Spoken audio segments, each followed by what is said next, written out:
ರಾಷ್ಟ್ರೀಯ ರೈತ ದಿನಾಚರಣೆಯ ಪ್ರಯುಕ್ತ ಸುಮಾರು ನಮ್ಮ ಚಾಮರಾಜ ಕ್ಷೇತ್ರದ ರೈತರಿಗೆ ಒಂದು ಗೌರವ ಸನ್ಮಾನವನ್ನ ಮಾಡಿ ಸಸಿ ನೆಡುವಂತ ಕಾರ್ಯಕ್ರಮವನ್ನ ಈ ದಿನ ನಮ್ಮ ನಾಗೇಂದ್ರಣ್ಣ ಅವರು ಹಾಗೂ ದಿನೇಶ್ ಅವರ ನೇತೃತ್ವದಲ್ಲಿ ಇವತ್ತು ಈ ಕಾರ್ಯಕ್ರಮ ಕ್ಷೇತ್ರದ ಅಧ್ಯಕ್ಷರಾದ ದಿನೇಶ್ ಅವರ ನೇತೃತ್ವದಲ್ಲಿ ಜನಪ್ರಿಯ ಶಾಸಕರು ಹಾಗೂ ಮಾಜಿ ಶಾಸಕರಾದಂತ ನಾಗೇಂದ್ರಣ್ಣ ಅವರ ನೇತೃತ್ವದಲ್ಲಿ ಇವತ್ತು ಕಾರ್ಯಕ್ರಮನ ಹಮ್ಮಿಕೊಂಡು ಈ ಕಾರ್ಯಕ್ರಮನ ಎಲ್ಲಾ ರೈತರು ಕೂಡ ಎಲ್ಲಾ ಭಾಗದಿಂದನೂ ಕರೆಸಿ ಅವ್ರಿಗೊಂದು ಗೌರವ ಸನ್ಮಾನವನ್ನ ಮಾಡಿ ಈ ಕಾರ್ಯಕ್ರಮವನ್ನ ಆಯೋಜನೆ ಮಾಡಿದ್ದೀವಿ.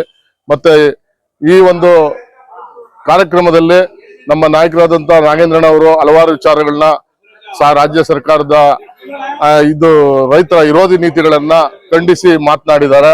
ಮತ್ತೆ ಅದೇ ರೀತಿ ನಮ್ಮ ಕ್ಷೇತ್ರದ ಅಧ್ಯಕ್ಷರಾದ ದಿನೇಶ್ ಅಣ್ಣ ಅವರು ಕೂಡ ಈ ರಾಜ್ಯ ಸರ್ಕಾರ ಆದಷ್ಟು ಬೇಗ ಕಿತ್ತೋಗ್ಲಿ, ನಮ್ಮ ರೈತರಿಗೆ ತೊಂದರೆ ಆಗ್ತಾ ಇದೆ, ನಮ್ಮ ರೈತರ ವಿರೋಧಿ ಸರ್ಕಾರ ಇದು ಅಂತ ಕೂಡ ಅವರು ಕೂಡ ಹೇಳಿದ್ದಾರೆ.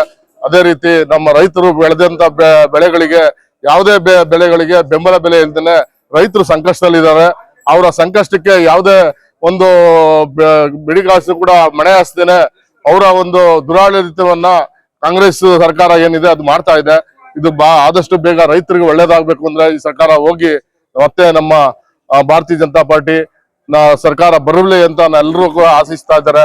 ಈ ಕರ್ನಾಟಕದ ಜನತೆ ಬೇಗ ಈ ಸರ್ಕಾರ ಹೋಗ್ಲಿ ಕಣಪ್ಪ, ಎಷ್ಟು ಬೇಗ ಹೋಗ್ತದೆ ಅಂತ ತುದಿಗಾಲಲ್ಲೇ ಕೂಡ ನಿಂತಿದ್ದಾರೆ.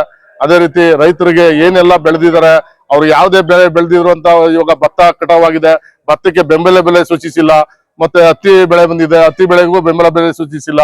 ಇನ್ನು ಇದು ಈಗಾಗಲೇ ನೋಡ್ತಾ ಇದೀವಿ, ಬೆಳಗಾಮಲ್ಲಿ ಅಧಿವೇಶನ ಮಾಡಿದ್ರು, ರೈತರಿಗೆ ಒಂದು ಹಲವಾರು ಯೋಜನೆಗಳು ಇದ್ದು ಆ ಯೋಜನೆಗಳ ಒಂದನ್ನು ಕೂಡ ರೂಪರೇಷನ್ ಜಾರಿಗೆ ತರಲಿಲ್ಲ. ಈ ತರ ರೈತ ವಿರೋಧಿ ಸರ್ಕಾರ ಇರೋದವರೆಗೂ ನಮ್ಮ ರೈತರಿಗೆ ಅನುಕೂಲ ಆಗಲ್ಲ.